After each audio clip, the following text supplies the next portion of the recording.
창세기 22장 1절부터 19절 말씀입니다. 한 절씩 교독하시겠습니다. 제가 먼저 1절 읽습니다. 그 일 후에 하나님이 아브라함을 시험하시려고 그를 부르시되 아브라함아 하시니 그가 이르되 내가 여기 있나이다. 여호와께서 이르시되 내 아들 내 사랑하는 독자 이삭을 데리고 모리아 땅으로 가서 내가 내게 일러준 한 산 거기서 그를 번제로 드리라. 아브라함이 아침에 일찍 일어나 나귀 안장을 지우고 두 종과 그의 아들 이삭을 데리고 번제에 쓸 나무를 쪼개어 가지고 떠나 하나님이 자기에게 일러주신 곳으로 가더니 제3일에 아브라함이 눈을 들어 그곳을 멀리 바라본지라. 이 아브라함이 종들에게 이르되 너희는 나귀와 함께 여기서 기다리라. 내가 아이와 함께 저기 가서 예배하고 우리가 너희에게로 돌아오리라 하고 아브라함이 이에 번제 나무를 가져다가 그의 아들 이삭에게 지우고 자기는 불과 칼을 손에 들고 두 사람이 동행하더니 이삭이 그 아버지 아브라함에게 말하여 이르되 내 아버지여 하니 그가 이르되 내 아들아 내가 여기 있노라. 이삭이 이르되 불과 나무는 있거니와 번제할 어린 양은 어디 있나이까.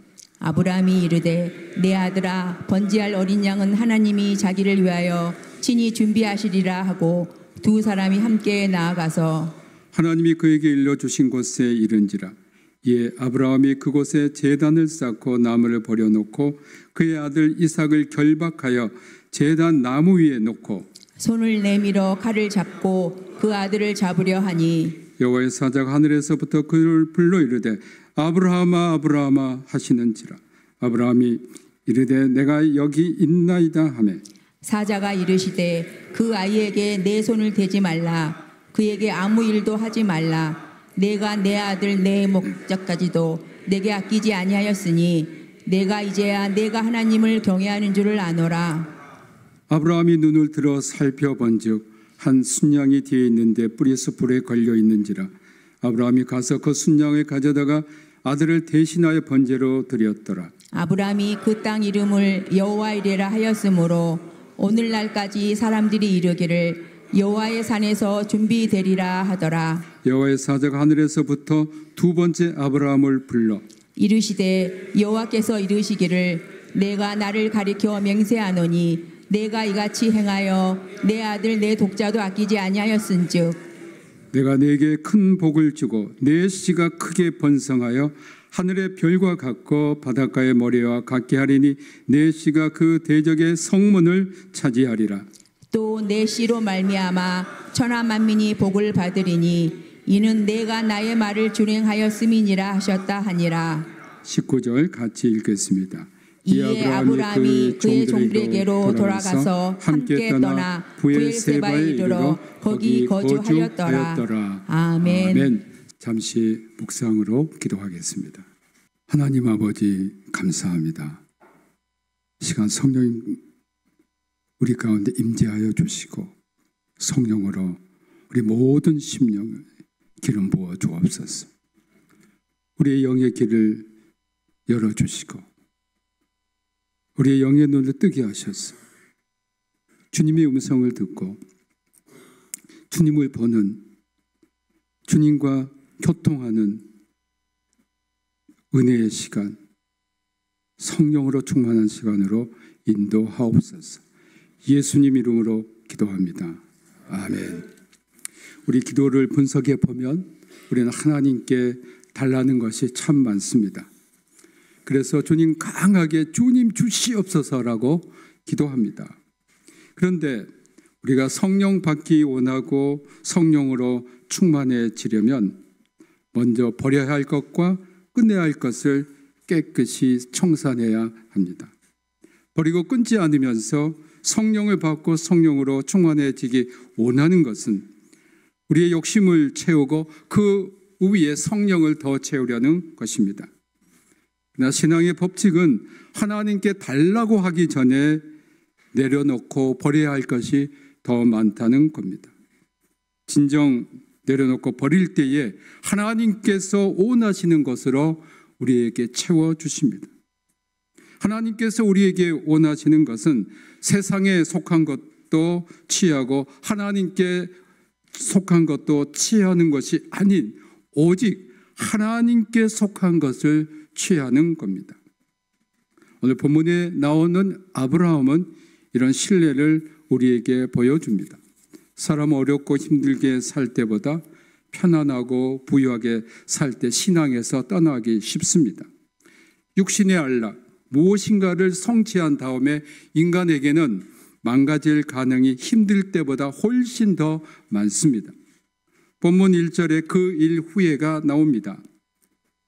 우리말에는 단수인 그 일로 번역되었습니다만 히브리 성경에는 그 일들이라는 복수로 되어 있습니다. 그 일들이라는 21절에 나오는 이삭이 태어나고 이삭을 괴롭혔던 이스마엘이 그의 어미 하갈과 함께 쫓겨나가 이제 가정은 불화의 요소가 제거되고 평화롭게 된 겁니다. 또한 아브라함을 괴롭혔던 아비멜렉과 평화를 보장하는 맹세를 맺고 난 후입니다. 이제 아브라함과 아비멜렉 사이의 분쟁은 사라졌습니다. 집 안팎으로 아브라함은 아주 평화를 누리게 되었습니다. 만사가 아브라함이 원하는 대로 흘러가던 때입니다. 이러한 때, 즉 안전하다, 평안하다, 행복하다 느낄 때가 가장 조심해야 할 때입니다. 데살로니가전서 5장 3절에 그들이 평안하다 안전하다 할 그때에 임신한 여자에게 해산의 고통이 이른과 같이 멸망이 갑자기 그들에게 이르리니 결코 피하지 못하리라고 하셨고, 고린도전서 10장 12절에 그런즉 선줄로 생각하는 자는 넘어질까 조심하라고 했습니다. 가장 안정을 누릴 때에 하나님은 아브라함을 시험하셨고 그를 부르십니다. 이 시험은 하나님께서 아브라함을 곤경에 빠뜨리기 위한 것이 아닙니다. 이 시험은 하나님께서 창세기 12장에서 아브라함을 부르신 그 목적을 다시 확인하게 하시고 창세기 12장 이전에 말씀하신 대로 복을 주시기 위한 겁니다. 내가 너로 큰 민족을 이루고 내게 복을 주어 내 이름을 창대하게 하리니 너는 복이 될지라. 우리가 세상 살면서 때로는 시험 받을 때가 있고 때는 우리가 이해할 수 없는 큰 어려움을 당할 때도 있고 아플 때도 있습니다. 그래서 하나님께서 우리를 골탕 먹이기 위한 것이 아닙니다. 우리의 신앙을 더 진보시키시고 더 전적으로 하나님만 의지하는 믿음으로 굳게 세우시기 위한 하나님의 놀라운 뜻이 숨겨져 있습니다. 2절에 보면 하나님은 내 아들 내 사랑하는 독자 이삭이라고 했습니다. 여기서 우리는 내 아들 내 사랑하는 독자의 주의를 기울일 필요가 있습니다. 하나님께서는 이삭을 하나님 아들로 여기시는데 아브라함은 자기의 독자, 자기의 아들로 여기고 있다는 겁니다. 하나님께서 보실 때에 아브라함의 문제가 바로 아들에 대한 집착입니다. 이 아들은 내 것이다. 내가 사랑하는 독자, 아들에 대한 강한 집착입니다. 아브라함이 이삭을 낳을 때 인간의 힘으로 도저히 불가능한 그 사라가 그 나이에 낳았는데 하나님께서는 이삭을 보실 때 이것은 내 아들이고 내 것인데 아브라함은 마음이 바뀐 겁니다. 이건 내 거다. 하나님은 이것이 바로 아브라함이 안고 있는 문제라고 보신 겁니다. 하나님은 그렇게 보지 않으신 겁니다. 하나님의 소유인데 하나님은 아브라함이 지금 가장 귀중하게 여기는 것, 가장 애착하는 것을 포기해야만 된다는 겁니다. 그래서 하나님은 아브라함에게 자기 것으로 여기고 자기 목숨보다 더 귀중하게 여기는 이 독자를 하나님께 번제로 바치라고 했습니다. 번제란 짐승의 가죽을 벗기고 각을 떠서 불로 태워 바치는 제물입니다. 번제로 바치라고 하니 얼마나 끔찍합니까? 짐승도 아닌 사람을 불에 태워서 바쳐야 하는 겁니다. 그것도 자기 아들입니다. 아브라함에게 다시 시련이 닥쳐왔습니다. 순종해야 하느냐 하지 않느냐, 그 선택이 아브라함에게 주어졌습니다. 아브라함에게 신앙의 위기는 외적인 어려움과 환난의 때가 아니라 지금 현실에 안주하고 백세에 얻은 아들 이삭에 대한 애착이었습니다. 신앙에서 가장 무서운 것은 아무런 자극 없이 현실에 안주하면서 자신과 자신의 소유에 대한 애착을 누리는 겁니다. 아브라함에게 있어서 과거의 모든 어려움은 주로 외적인 상황과 관계된 것이었다고 한다면 이번에 시련은 사실 그의 내면의 문제였습니다. 어쩌면 이때가 아브라함이 살아왔던 전 생애인 창세기 15장 7절에 나온 175년의 삶 가운데 가장 큰 시련이었을 겁니다. 그런데 아브라함은 하나님 요구에 지체하지 않았습니다. 하나님, 저에게 시간 좀 주세요. 생각할 겨를을 주세요. 제가 재물이 되면 안 될까요? 저의 온 재산을 다 바치겠습니다. 아들만은 좀 요구하지 말아주세요. 하나님과 흥정하지 않았습니다. 그리고 이삭을 번제로 드릴 장소를 모리아 땅으로 하나님이 삼으신 것은 바로 그곳이 앞으로 이스라엘이 하나님을 예배할 성전을 지을 곳임을 가리킨 것이라 할 수 있습니다. 역대하 3장 1절에 의하면 모리아는 솔로몬이 예루살렘 성전을 세웠던 언덕입니다. 3절에 보면 그는 바로 아침 일찍 하나님 명령에 순종했습니다. 아브라함은 이삭을 번제로 드릴 준비를 했고 두 종과 이삭을 데리고 집을 떠나 모리아로 향했습니다. 하나님 명령에, 하나님 요구하신 것에 계산하지 않고 아브라함처럼 즉각적으로 응답하시는 복된 성도님들이 되시길 주님의 이름으로 축복합니다. 4절의 제3일은 아브라함이 하나님의 명령을 들은 지 3일째 됨을 나타내 줍니다.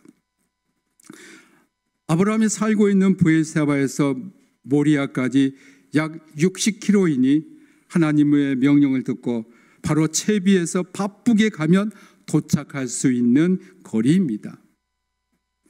그는 길을 걸으면서 무수히 많은 생각을 했을 겁니다. 아들과 더 많은 시간을 보내고 싶었을 겁니다. 모리아가 멀리 떨어져 있으면 좋겠다. 내가 도달할 수 없는 곳에 있었으면 좋겠다. 아니면 모리아가 없어져 버리면 좋겠다. 하나님이 옮겨버리면 어떨까? 자기가 번제로 바쳐서 죽을 날이 가까이 오는 것도 모르고 아버지를 따라오는 아들을 보는 그 아버지의 마음은 얼마나 찢어지게 아팠을까요? 사람에게 죽을 날이 알려진다는 것은 정말 큰 고통 중에 고통입니다. 하나님 우리 모두에게도 네가 언제 죽을 거라는 것을 알려주지 않았기 때문에 우리가 복되게 안심하고 사는 겁니다. 아브라함에게 이 3일은 정말 고뇌의 날이었습니다. 우리 예수님도 아버지께서 자기가 죽어 부활할 줄 알지만 죽음을 앞두고 얼마 힘드셨으며 마태복음 26장 39절에 내 아버지여 만일 할만하시거든 이 잔을 내게서 지나가게 하옵소서. 그러나 나의 온대로 마시옵고 아버지의 온대로 하옵소서라고 기도하셨을까요? 아브라함이 하나님을 굳게 신뢰해서 히브리서 11장 19절에 그가 하나님이 능히 이삭을 죽은 자 가운데서 다시 살리실 줄로 생각한지라고 믿었지만 그 아들이 끔찍하게 번제로 드리고 죽음의 강을 건너야 한다는 것이 너무나 받아들이기 어려웠던 겁니다. 5절에서 아브라함이 종들에게 한 말을 보면 아브라함은 하나님께 대한 믿음이 있었습니다. 분명히 하나님께서 이삭을 번제로 드리려고 했는데 종들에게 이렇게 말합니다. 내가 아이와 함께 저기 가서 예배하고 우리가 너희에게로 돌아오리라. 히브리서 11장 19절에는 아브라함은 하나님이 능히 이삭을 죽은 자 가운데서 다시 살리실 줄로 생각했다고 했습니다. 7절에 이삭이 불과 나무는 있거니와 번제할 어린 양은 어디 있나이까? 라고 물을 때 8절에 나온 아브라함의 대답을 보면 이런 믿음이 또 나옵니다. 아브라함이 이르되 내 아들아 번제할 양은 하나님이 자기를 위하여 친히 준비하시리라. 아들을 번제로 바치라는 하나님의 명령에 순종하면서 하나님은 하나님의 길로 인도하시리라는 믿음이 아브라함에게 있었습니다.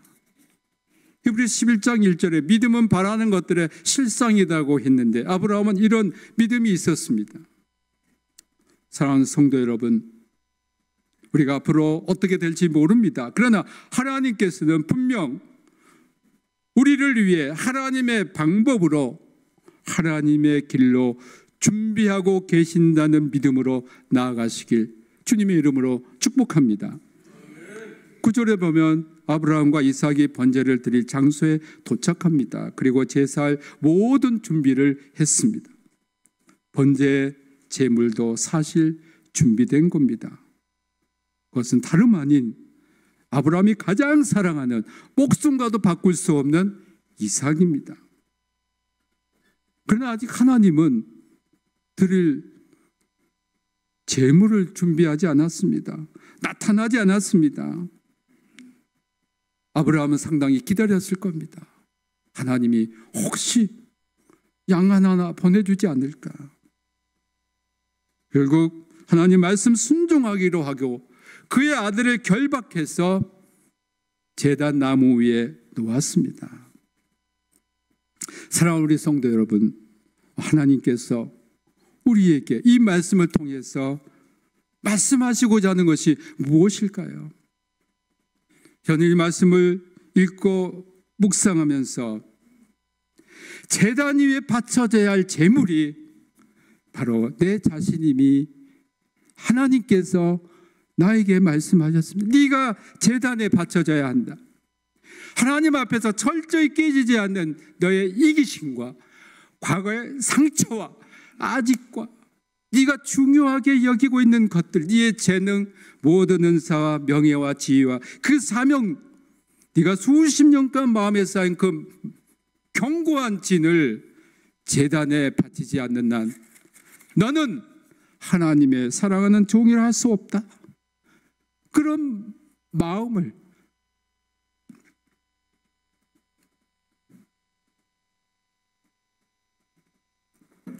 저에게 주셨습니다. 하나님은 가장 사랑한 아들 제단을, 그 이삭을 제단 위에 놓았지만 사실 자기 자신을 제단 위에 올려놓은 것입니다. 아브라함 아직도 자기 소유라고 생각했던 이삭, 철저히 나의 것이라 생각했던 것들이 사실은 제단 위에 바쳐져야 할 것임을 깨달은 겁니다. 우리가 하나님의 은혜를 진정으로 누리는데 방해꾼들이 무엇일까요? 그것은 바로 여러분 자신입니다.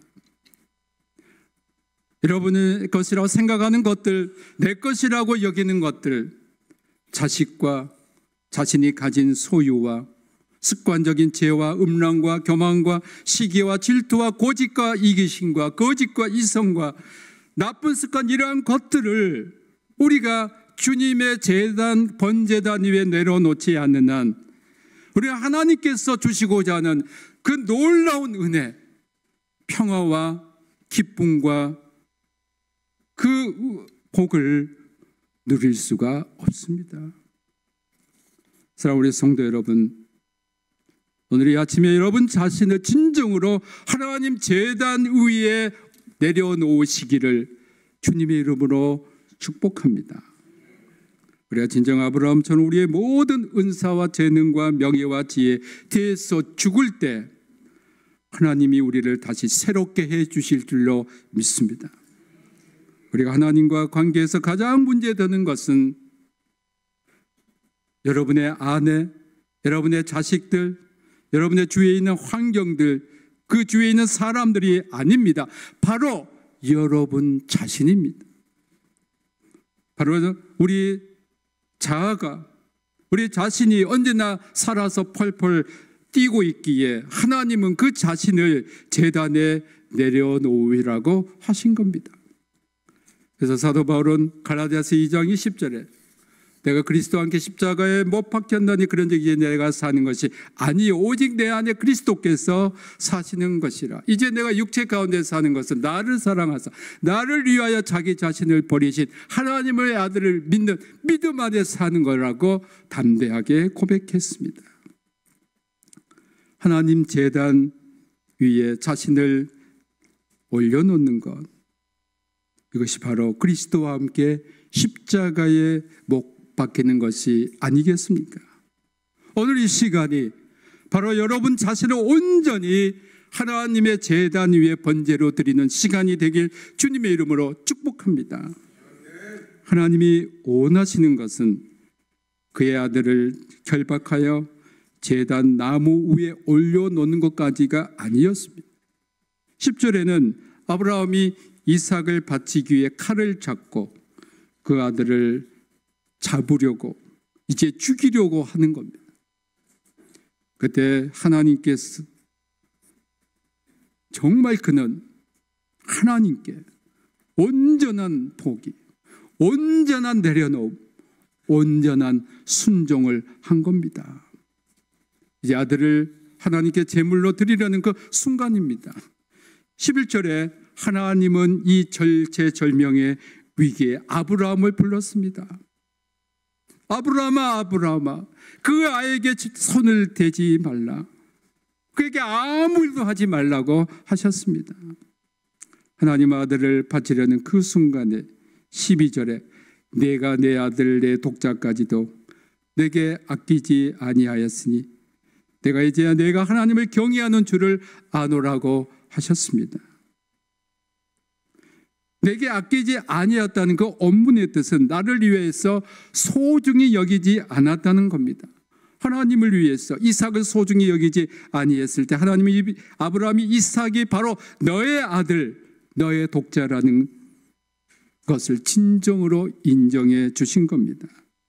하나님을 위해서 나의 것이라고 생각하는 것을 소중히 여기지 않을 때 하나님은 그것이 진정 여러분의 것이 되게 하시는 겁니다.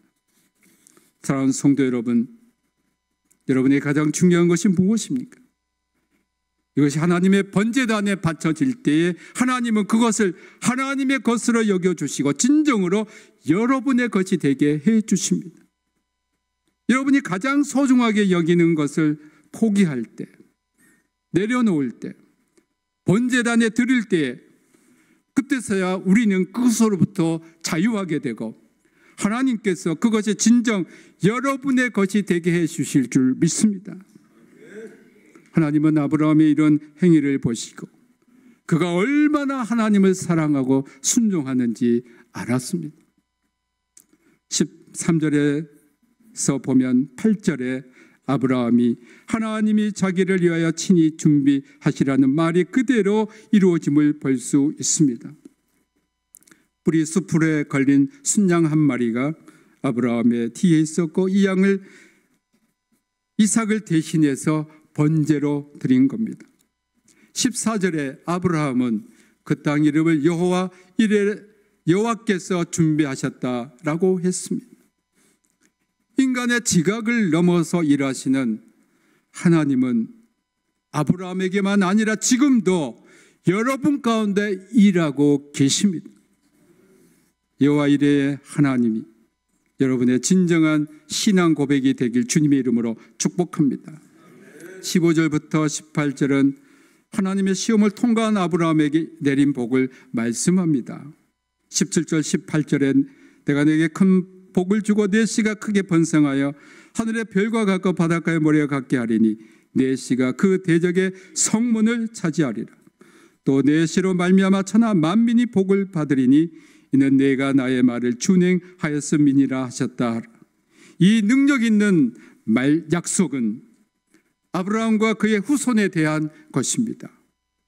예수님을 믿는 우리와 주님의 교회는 아브라함의 영적인 후손으로 대적의 성문을 취할 것이라는 약속은 오늘 우리에게도 해당됩니다. 대적의 성문, 그 지옥의 문은 기도하는 성도와 기도하는 교회에 아무런 힘도 발휘하지 못할 것입니다. 사랑하는 성도 여러분, 기도하십시오. 여러분의 앞에 막혀있는 길이 열립니다. 주님께서는 마가복음 11장 24절에 내가 너에게 말하노니 무엇이든 기도하고 구하는 것은 받은 줄로 믿으라. 그리하면 너에게 그대로 되리라고 하셨습니다. 마태복음 21장 13절에 내 집은 기도하는 집이라 일컬음을 받으리라고 하셨는데 우리 교회는 기도하는 교회여야 합니다.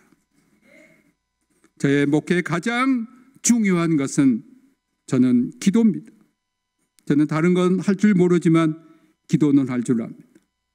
우리 교회 성도들은 무엇보다 기도하는 성도가 되시길 주님의 이름으로 축복합니다. 하나님이 아브라함을 이렇게 시험하신 것은 창세기 12장 2절에 나오는 아브라함을 부르신 궁극적인 목적을 이루기 위한 것이었습니다. 아브라함이 진정으로 하나님의 목적에 맞는 사람이 되기 위해서는 그가 세상에서 가장 귀중하게 여기는, 가장 애착하는 것을 버려야 한다는 겁니다. 그래야만 하나님께서 주시고자 하는 더 큰 복, 가장 위대한 복, 궁극적인 복을 받을 수 있다는 것입니다. 아브라함이 버려야 할 것, 포기해야 할 것을 순종했을 때 참으로 하나님께서는 아브라함이 믿음의 조상이여 복이 되게 하셨습니다. 그래서 본문 18절에서 말씀하신 대로 아브라함의 씨에서 천하 만민이 복을 받게 되는 복의 근원이신 우리 주 예수 그리스도께서 탄생하신 겁니다. 사랑하는 우리 성도 여러분, 여러분과 여러분의 자손이 아브라함처럼 복을 받기 위해서는 어떻게 해야 하겠습니까? 하나님의 은혜를, 하나님의 복을 진정으로 누리는데 방해되는 여러분들의 견고한 진들을, 여러분이 가장 귀중하게 여기는 것들을 아브라함이 모리아 산에서 이삭을 번제로 드린 것처럼 제단 위에 제물로 드리시기를 주님의 이름으로 축복합니다. 모든 지각에 뛰어난 하나님의 평강이 그리스도 예수 안에서 너희 마음과 생각을 지키시리라. 아멘. 예수 그리스도의 은혜와 아버지 하나님의 크신 사랑하심과 성령님의 감동하심이 아브라함처럼 자기 가장 귀한 독자를 하나님께 번제단에 바친 것처럼 오늘 내 자신, 우리 자신이 가장 귀하게 여기는 것들을 수십 년간 쌓이는 우리의 모든 그 마음의 그 진지를 주님 앞에 바치고 주님께서 우리들에게 주신 그 은혜, 대적의 성문을 취하라는 은혜를 받고자 원하는 여기에 모인 모든 주님의 자녀들, 그들의 가족과 권속과 평택대학교회와 피어성 기념학원, 평택대학교, 이 나라와 이 민족과 북한에서 고난당하는 주님의 자녀들, 우리 교회가 파송하며 또한 함께 협력하며 일하는 우리 모든 교회들 위해 지금부터 영원토록 함께하여 주시기를 축원하옵나이다. 아멘.